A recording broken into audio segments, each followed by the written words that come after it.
नमस्कार, स्वागत है आपका फिर से एक नई वीडियो के साथ। तो एवरेज चैप्टर कर रहे थे, तो एवरेज चैप्टर में 2 वीडियो पहले आ चुकी है। ये वीडियो नंबर 3 है, ठीक है ना। अगर आपने में 2 वीडियो नहीं देखी है, उनमें मैंने एक में तो बिल्कुल बेसिक बता रखा है एवरेज का, और एक में ग्रुप से बाहर जाना, ग्रुप में शामिल होना या फिर ग्रुप में किसी को बदलना, ठीक है ना। वे क्वेश्चन कवर किए थे। अगर आपने नहीं देखा तो वो वीडियो देखो। और आज वाली जो वीडियो ना, वीडियो नंबर 3, पार्ट नंबर 3, इसमें देखो हम क्या करेंगे, डिपेंड्स नंबर के ऊपर डिपेंड वाले जो क्वेश्चन होंगे ना, उसको सोल्व करेंगे, ठीक है ना। देखो, जैसे कि अगर मैं आपको बता दूं, जैसे कि नेचुरल नंबर देखो होते हैं। नेचुरल नंबर कौन कौन से होते हैं ये बताओ। नेचुरल नंबर पता है ना सबको, 1 2 3 4 5 6, जो 1 से शुरू हो उसको क्या बोलते हैं, हम नेचुरल नंबर बोलते हैं, ठीक है ना। अब देखो, मैंने नेचुरल नंबर लिए, बीच में से कहीं पे भी सपोज करो 10, इसलिए 10 11 12 13 और 14, ठीक है ना। ये लिए मैंने कैसे नंबर, नेचुरल नंबर लिए, ठीक है ना। उसके बाद मैं दे रहा हूँ ओड नंबर। ओड नंबर सबको पता है कौन से होते हैं। ओड नंबर हिंदी में बोलते हैं इसको विषम संख्या, ठीक है ना। क्या बोलते हैं, विषम संख्या। ये वे संख्या होती है जो 2 से डिवाइड नहीं होती, 2 से डिवाइड नहीं होती। ये भी मैं कहीं से भी ले लेता हूँ। सपोज करो मैंने ली 15, ये 17, 19, 21 और क्या लेंगे 23, ठीक है ना। उसके बाद लिया ईवन नंबर। इस कॉन्सेप्ट को ऊपर अच्छे से समझ लेना, ठीक है ना। बहुत क्वेश्चन बनता है इससे भी। ईवन नंबर लिया मैंने, सपोज करो 10 12 14 16 और 18, ठीक है। उसके बाद ले रहा हूँ मैं एपी। 10th क्लास में आपने ज़रूर पढ़ी होगी इसको, 10th में स्टार्ट होती है एपी, शायद +1 में भी आती है। तो एपी का जो मतलब होता है ना, वो होता है अर्थमेटिक प्रोग्रेशन, ठीक है ना। इसमें होता क्या है मैं बता देता हूँ, अगर आपने पढ़ा होगा तो आप इसके बारे में ज़रूर जानते होंगे, लेकिन फिर भी भूल गया तो एक बार मैं आपको रिपीट करवा देता हूँ। एपी वो होता है जिसके बीच का अंतर क्या होता है, समान होता है। कॉमन डिफरेंस क्या होता है, समान होता है, ठीक है ना। जैसे कि आप बता देता हूँ मैं एक बार आपको। जैसे कि मैंने यहाँ पे लिया, सपोज करो 5 7 9 11। अब देखो सब में कितने का डिफरेंस आ रहा है, 2 का डिफरेंस आ रहा है ना। सब में कितने का डिफरेंस आ रहा है, 2 का डिफरेंस हो रहा है। तो ये पी हमारी होगी, ठीक है ना। और मैंने एक एग्जांपल लिया है 5 7 8 12। अब देखो इसमें डिफरेंस कितने का है, 2 का। इसमें डिफरेंस कितने का है, 1 का। और इसमें कितने का, 4 का। डी हमारा क्या है, सेम नहीं है ना। तो ये एपी क्या है, नहीं होगी, ये एपी नहीं होगी। तो एपी वो होगी जिसके बीच का अंतर क्या होगा, समान। उस अंतर को क्या बोलते हैं हम, सार्वंतर बोलते हैं, ठीक है ना। इसको डीपली पढ़ने की कोई ज़रूरत है नहीं, क्योंकि जितना एवरेज में हमें इसका यूज़ हम उतना इसको पढ़ेंगे, ठीक है ना। तो एवरेज में सिर्फ आपको इतना ही पता होना चाहिए, एपी उसको बोलते हैं जिसके बीच का अंतर क्या हो, बराबर हो, ठीक है ना। अब देखो एपी ली मैंने, ठीक है। एपी में कुछ भी ले लो आप, सपोज करो ये ले लिया 5 10 50 20 और नेक्स्ट कितना आएगा 25, क्योंकि सब में कितने का डिफरेंस आ रहा है, 5 का डिफरेंस आ रहा है, ठीक है ना। अब समझने वाली बात क्या है इसमें, अगर समझने वाली बात ये है, अगर संख्या देखो, अगर संख्या हमारी किस में हो, इवन नंबर में हो, 3 हो 5 हो, सॉरी ओड नंबर में हो, ठीक है ना। कैसी संख्या हो हमारी, ओड में हो, ठीक है, ओड में हो, ठीक है ना। 3 हो 5 हो 7 हो 9 हो 11 हो, ठीक है ना। तो उसमें क्या करना है हमने, जो सेंटर वाली होती है ना, सेंटर वाली, वो ही क्या होगा हमारा, एवरेज होगा। सेंटर वाला क्या होगा हमारा, एवरेज होगा। अब देखो कितने 1 2 3 4 5 है ना। तो इसमें हमारा एवरेज सेंटर में कितना है, 12 है ना। 2 इस साइड से हमने छोड़ दी और 2 इस साइड से छोड़ दी। सेंटर वाला हमारा क्या होगा, एवरेज होगा। तो इसका एवरेज कितना आएगा, 12 आएगा। एवरेज कितना आएगा, 12 आएगा। तो इसी तरह इसका 2 इस साइड वाले छोड़ दी, 2 इस साइड वाले छोड़ दी, सेंटर वाला हमारा क्या होगा, एवरेज होगा। समझ गए अच्छे से, सेंटर वाला क्या होगा हमारा, एवरेज होगा, ठीक है ना। सेंटर वाला क्या हो जाएगा, एवरेज। तो इसमें एवरेज कितना आएगा हमारा, 14 आएगा। और इसमें कितना आ जाएगा, 15 आ जाएगा। और अगर आप बोलो, अगर ये तो ठीक है सर अगर इवन में हो तो हम क्या करेंगे, ठीक है ना। इवन में हो गया तो मैं बताता हूँ, जैसे कि एग्जांपल देता हूँ आपको। एग्जांपल लिखो आप, 5 नेचुरल नंबर का दे देता हूँ मैं, 5 6 7 8 9 अब देखो अगर इसमें पूछे तो सीधा कितना आएगा, दो ही साइड से छोड़ देंगे, दो ही साइड से कितना आएगा 7 आएगा, ठीक है ना। और यहाँ पे लिख दिया मैंने 10। अब पूछे एवरेज कितना आएगा, अब देखो तीन ही साइड से छोड़ देंगे, तीन ही साइड से छोड़ देंगे, ठीक है ना, तीन ही साइड से, तीन ही साइड से। जो बीच वगैरह में क्या गया ना, इनमें की बीच की जो टर्म है 7 के और 8 की जो बीच के टर्म है वो हमारा क्या हो जाएगा, एवरेज हो जाएगा। कैसे निकालेंगे, इन दोनों के बीच के टर्म यानी कि दोनों को क्या करेंगे सम, उसका क्या कर देंगे हाफ कर देंगे। कितना आएगा हमारे यहाँ से, कितना 7.5। तो एवरेज हमारा कितना हो जाएगा 7.5 हो जाएगा। कितना हो जाएगा 7.5। समझ गए यहाँ तक, ठीक है ना। ये थोड़ा बेसिक है, जब आप क्वेश्चन करोगे तो आपको बिल्कुल अच्छे से समझ में आ जाएगा इसका यूज़ कहाँ पे पड़ेगा। फिर एक बार रिपीट करो, ये नेचुरल नंबर है, ठीक है ना, ओड, इवन और एपी। एपी मतलब अर्थमेटिक प्रोग्रेशन, ठीक है ना। इसमें कॉमन डिफरेंस क्या होता है, सेम होता है। और जो सेंटर वाला होता है ना वही हमारा क्या होता है, एवरेज होता है। सेंटर वाला क्या होता है, एवरेज होता है। अब मैं देखो बताता हूँ क्वेश्चन कैसे आएंगे और कैसे आप उनको क्या करना है, सोल्व करना है, ठीक है ना। अब देखो इसके रिलेटेड मैं क्वेश्चन दिखाता हूँ आपको। देखो ये क्वेश्चन आ गया, जैसे कि बोला कि 5 लगातार विषम संख्याओं का योग कितना है, 265 है। कितनी संख्याएं हमारी यहाँ पे, 5 संख्याएं हैं, ठीक है, लगातार है।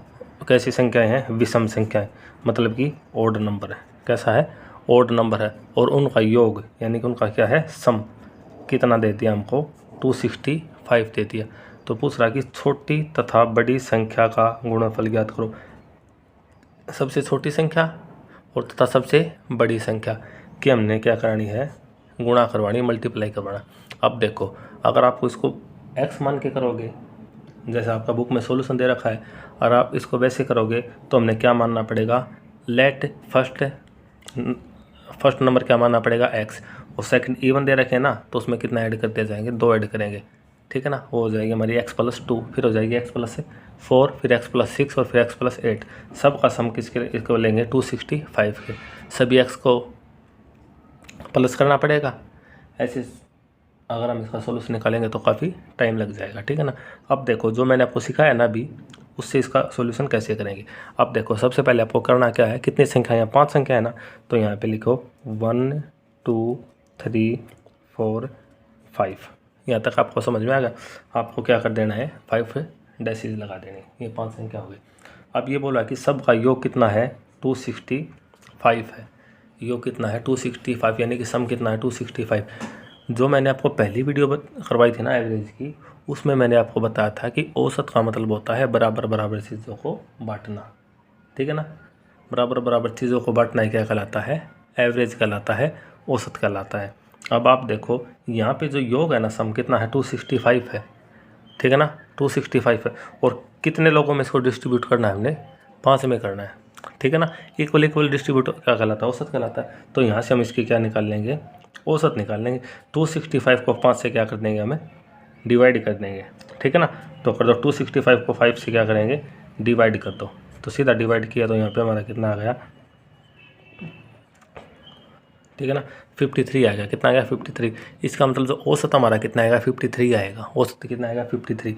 और औसत अभी अभी मैंने बताया कि सेंटर बड़ा होगा, सेंटर में हमारा ये है ना, तो ये वैल्यू कितनी आ जाएगी 53 आ जाएगी। इससे जो नेक्स्ट आएगी टर्म कितनी आएगी, 54 आएगी या 55 आएगी, बताओ। 54 नहीं आएगी। क्यों नहीं आएगी, क्योंकि इन्हें कैसे नंबर दे रखे हैं, ओड नंबर दे रखे हैं। अगर नेचुरल नंबर देता ना, नेचुरल नंबर, तो यहाँ पे कितना आ जाता 54 आ जाता। लेकिन इसने तो क्या है, इवन नहीं ओड नंबर बोला है। ओड बोला तो कितने का डिफरेंस रखना पड़ेगा, 2 का रखना पड़ेगा। तो यहाँ पे कितना आ जाएगा 55, और ये क्या हो जाएगी 57, ठीक है ना, 57 हो जाएगी। और ये 53 से पहले कितना जाएगा 51, और उससे पहले कितना जाएगा 49। यहाँ तक समझ में आ गया। ये है 5 संख्या, ठीक है ना। और इसने पूछा कि सबसे छोटी तथा सबसे बड़ी की गुणा बताओ। सबसे छोटी कितनी है हमारी, कर दो 49, और सबसे बड़ी कितनी है हमारी 57। कितना आ जाएगा, इसके मल्टीप्लाई कर दो, 2793 हमारा क्या आ जाएगा, आंसर आ जाएगा। आ गया समझ में यहाँ तक, ठीक है ना, आ गया बिल्कुल अच्छे से। तो एक्स के चक्कर में नहीं पढ़ना है, जैसा बताया वैसे ही इसको सोल्व करना है, ठीक है। अगर आप नेक्स्ट देखते हो तो देखो क्या होता है, 5 लगातार सम संख्याओं का योग कितना है, 410 है। कितनी संख्याएं, सबसे पहले देखो 5 संख्याएं, तो 1 2 3 4 5 हो गई 5 संख्याएँ, ठीक है। और कैसी संख्या है? सम संख्या, यानी कि इवन नंबर है, इवन नंबर है। और उनका योग कितना है? 410 है, ठीक है ना। योग कितना? 410। तो सबसे छोटी संख्या का तो 2 गुना और वह बड़ी संख्या के 3 गुने का अंतर बताना है। तो यहाँ से सबसे पहले क्या निकालेंगे? एवरेज निकालेंगे। एवरेज कैसे निकलेगा? 410 है ना, कितने में डिवाइड करना है इसको? 5 से करना है, ठीक है ना। इसको 5 से कर दो, इसको कैंसिल कर दो, कितना आ जाएगा? 82। कितना आ गया? 82। यहाँ तक समझ में आ गई? सेंटर वाला कितना हो जाएगा? 82। उसके बाद कितना आएगा? 84। उसके बाद कितना आएगा? 86, ठीक है ना। और इससे पहले कितना आएगा? 80। और इससे पहले कितना आएगा? 78। यहाँ तक आ गया समझ में?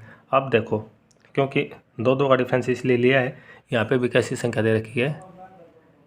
इवन दे रखी है, ठीक है ना। तो उसके बाद क्या करना है? सबसे बोला कि सबसे छोटी संख्या का तो 2 गुना, सबसे छोटी संख्या का 2 गुना, ठीक है।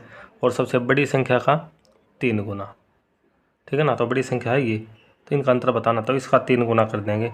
86 को 3 के साथ मल्टीप्लाई करेंगे, कितना आएगा? 3 के साथ करेंगे ना, तो ये बन जाएगा 18 258। और इसका 2 टाइम्स करेंगे तो कितना जाएगा? 156। तो आंसर हमारा कितना जाएगा? 102 हमारा क्या जाएगा? आंसर आ जाएगा, ठीक है ना। समझ गए? ऐसे क्वेश्चन इससे रिलेटेड मिलेंगे और आपको उनको क्या करना पड़ेगा? सोल्व करना पड़ेगा, ठीक है ना। अब आगे देखो, नेक्स्ट टाइप करते हैं, उसमें कैसे करने हैं देखो। हो गया ना यहाँ तक? उसके बाद देखो नेक्स्ट जो करेंगे ना हमें, उसका थोड़ा बिल्कुल अपने कॉपी पेन अपने पास रखना, नोट कर लेना, ठीक है। डायरेक्ट क्वेश्चन में पूछेगा, डायरेक्ट, ठीक है ना। तो देखो बता रहा हूँ मैं, सबसे पहले क्या होगा हमारा? फर्स्ट में क्या है? Natural number. नेचुरल नंबर मतलब क्या होता है हमारा? प्राकृतिक संख्याएं। तो प्राकृतिक संख्याएं में हमने क्या करना पड़ेगा? जितने भी नंबर होंगे ना, जितने भी नंबर होंगे उसका हाफ करना है और 0.5 को क्या कर देना है? ऐड कर देना है। वही हमारा क्या हो जाएगा? एवरेज हो जाएगा, ठीक है ना। वही हमारा क्या हो जाएगा? एवरेज हो जाएगा। जैसे कि आपके क्वेश्चन में पूछ ले कि पहले 50 प्राकृतिक संख्याओं का औसत कितना होगा? पहली 50 प्राकृतिक संख्याओं का औसत कितना हुआ? तो कुछ नहीं करना, क्या करना है? संख्या को क्या करना है? हाफ करना है और प्लस में 0.5 कर देना, वही हमारा क्या आ जाएगा? आंसर आ जाएगा। पहली 50 का पूछा ना, तो 50 का हाफ कर दो, कितना आ जाएगा? 25। 25 में 0.5 को ऐड कर दो तो कितना आएगा? 25.5 ही हमारा क्या हो जाएगा? आंसर हो जाएगा, ठीक है। समझ गए? कुछ नहीं है, नेचुरल नंबर क्या पूछे तो हमने क्या करना है? उसको हाफ करना है, हाफ करने के बाद 0.5 को क्या कर देना है? ऐड कर देना है। समझ गए? चलो ठीक है। उसके बाद आता है होल नंबर, यानी कि पूर्ण संख्या। पूर्ण संख्या में हमें क्या करना है?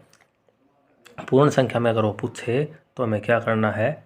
हाफ करना है संख्या का और माइनस का 0.5 कर देना है। नेचुरल में तो करना है प्लस का 0.5। अगर होल नंबर का पूछे तो क्या करना है? संख्या को क्या करो? हाफ करो और माइनस का क्या कर दो? 0.5 कर दो, ठीक है ना। जैसे क्वेश्चन आ जाए, पहली 100 पूर्ण संख्याओं का औसत क्या होगा, ठीक है ना। पूछे average of first 100 whole number, ठीक है ना। होल नंबर की बात करें तो क्या करना है? हाफ कर देना है, ठीक है ना। कितने का? 100 का पूछा तो 100 का हाफ कर दो, कितना आएगा? हाफ कर दिया तो आ जाएगा हमारा 50 आ गया, 50 आ गया। और उसमें क्या करना है? माइनस का 0.5 कर देना है, तो कितना आ जाएगा? 49.5। ये हमारा आंसर हो जाएगा 49.5। यहाँ तक आ गया समझ में, ठीक है ना। नेचुरल में क्या करना है? हाफ करना है, प्लस में 0.5 कर देना है, ठीक है। और होल में क्या करना है? हाफ करना है और माइनस का 0.5 कर देना है, ठीक है। उसके बाद एक क्वेश्चन आता है, ठीक है। वो क्वेश्चन काफ़ी इंपॉर्टेंट है। आपको आपके पास कोई भी मैथ की बुक हो उसमें आपको वो क्वेश्चन देखने को ज़रूर से ज़रूर मिलेगा, ठीक है ना। वो क्वेश्चन देखो एक बार आप। क्वेश्चन में पूछेगा कि 7 के पहले 50 गुणज का औसत ज्ञात करो। 7 के पहले 50 गुणज का औसत ज्ञात करो। ठीक है ना, 7 के पहले 50 गुणज का औसत ज्ञात करो। आपके पास कोई भी मैथ की बुक हो, ये क्वेश्चन आपको ज़रूर से ज़रूर देखने को इसके अंदर मिलेगा। और बच्चे इसमें काफ़ी कंफ्यूज होते हैं कैसे करना। इसका मतलब बहुत 7 के पहले 50 गुणज, ठीक है ना। तो 7 की टेबल आपको करनी है कहाँ तक, 50 तक, यानी कि 49 तक नहीं, 50 टाइम्स तक करनी। ठीक है ना, जैसे कि 7 1 जा 7, 7 2 जा 14, 7 10 जा कितना होता है 17, ये तो होगा 10 टाइम्स। हमें कहाँ तक जाना है 50 टाइम्स तक इसको जाना है। ठीक है, फिर जो आएगा फिर उसका क्या करना, हमने एवरेज निकालना है। अब देखो इसका सॉल्यूशन कैसे करना है, एक बार अच्छे से समझ लेना इसका सॉल्यूशन आपको कैसे करना है। अब देखो इसका हम सॉल्यूशन करने जा रहे हैं। अब देखो 7 फिर 14 फिर 21, ठीक है ना। ऐसे कहाँ तक जा सकते हैं हम, 70 तक जा सकते हैं मैक्सिमम, उसके बाद 77, ठीक है ना। ये तो बस लिख देंगे, ठीक है, लेकिन ऐसा हमने करना नहीं है। चलते जाएंगे चलते जाएंगे चलते जाएंगे, कहाँ तक 50 टाइम्स तक करना है। ठीक है ना, कहाँ तक जाना है 50 टाइम्स तक जाना। तो लास्ट में कितना जाएगा, तो कितना आ जाएगा 350 आ गया। यहाँ तक बात समझ में आ गई। उसके बाद देखो क्या करना है, ये जितने भी है ना, जितने भी इसमें 7 को अगर हम क्या ले लें, कॉमन ले लें, कितना ले लें, कॉमन ले लें, तो क्या बचाएगा 1 2 3, लास्ट में कितना बच जाएगा 50 बच जाएगा। लास्ट में कितना बच जाएगा 50 बच जाएगा। यहाँ तक समझ में आ गई आपको अच्छे से। अब देखो चलो शाबाश, उसके बाद आपको क्या करना है, यहाँ तक होने के बाद क्या करना है, ये तो रहेगा वैसे का वैसा, 7 को तो आप वैसे का वैसा ले लो, ठीक है ना। अब देखो जो ये है ना 1 से लेके 50 तक, 1 से लेके 50, इनका एवरेज निकाल लो कितना निकलेगा। 1 से लेके 50 तक का एवरेज अभी अभी मैंने बताया है। एवरेज निकालने के लिए अगर नेचुरल है तो संख्या को क्या करो, हाफ करो और उसमें 0.5 को क्या कर दो, ऐड कर दो। हाफ करो और 0.5 को क्या कर दो, ऐड कर दो। इसका 1 से 50 तक हाफ करेंगे 25 और 0.5 को ऐड करेंगे तो कितना आ जाएगा 25.5। यहाँ तक समझ में आया नहीं आया सभी को, देखो अच्छे से। फिर देखो 7 40 21 कहाँ तक जाना, 350 तक जाना, क्योंकि इसके कितने गुण लेने हमने 50 गुण, मतलब मल्टीपल, ठीक है ना। उसके बाद देखो 7 हमने क्या ले लिया, कॉमन ले लिया, तो 1 2 3 4 यहाँ कितना बन जाएगा 50 तक बन जाएगा। अब 7 तो वैसे का वैसे बाहर ले लिया, 1 से लेके 50 तक का एवरेज अभी भी बताया है, जितने भी नंबर हो नेचुरल उनका ऑफ करो और प्लस में 0.5 को क्या कर दो, ऐड कर दो, ठीक है ना। 0.5 को क्या कर दो, ऐड कर दो, तो 0.5 ऐड किया तो कितना बन गया 25.5 बन गया। अब देखो हमने क्या पढ़ा था, हमने पढ़ा था कि अगर औसत को प्रत्येक नंबर को किसी के साथ गुणा करें घटा करें, ठीक है ना, और गुणा करें घटा करें भाग करें, ठीक है ना, तो वो ही हमारा किस में हो जाएगा, औसत में हो जाएगा। अगर आपने नहीं देखी है तो आप मेरी फर्स्ट वीडियो को देखो, बिल्कुल बेसिक से उसको बता रखा है, ठीक है ना। अब देखो इसके साथ क्या कर देंगे, मल्टीप्लाई कर देंगे। मल्टीप्लाई करेंगे तो कितना आ जाएगा 178.5, ये हमारा क्या आ गया, आंसर आ गया 178.5। बात आ गई समझ में। तो हमारा एवरेज कितना आ जाएगा, औसत यहाँ से कितना आ जाएगा 178.5, ठीक है ना। वीडियो आपको कैसी लगी कमेंट में आप ज़रूर बताना। और हाँ, अगर फर्स्ट टाइम आप ये देख रहे हो, आपको शायद अच्छे से समझ में ना भी आया हो, क्योंकि आपका थोड़ा बेसिक है वो शायद क्लियर नहीं है। तो बेसिक क्लियर करने के लिए एवरेज की फर्स्ट वीडियो और सेकंड वीडियो आप ज़रूर देखिए। अगर आपने वो देख रखी है तो कोई शक ही नहीं इसमें, फिर तो आपको ये समझ में आ ही गया होगा, ठीक है ना। वीडियो कैसी लगी कमेंट में ज़रूर बताना। और फिर नेक्स्ट लेके आएंगे पार्ट नंबर 4, उसमें आपको कराएंगे बॉलिंग एवरेज और बैटिंग एवरेज से रिलेटेड एवरेज में कैसे प्रश्न पूछे जाते हैं। उसमें भी काफ़ी पजल होता है, ठीक है ना। उसमें पजल इसलिए होता है क्योंकि बॉलिंग एवरेज और बैटिंग एवरेज में औसत किसका बढ़ेगा किसका घटेगा, काफ़ी बच्चे तो इसी में क्या हो जाते हैं, कन्फ्यूज हो जाते हैं। ठीक है, आज के लिए इतना ही, धन्यवाद, बाय। चैनल को लाइक सब्सक्राइब ज़रूर करना अगर आपको लगता है कि ये मेरे लिए हेल्पफुल है, ठीक है ना। धन्यवाद।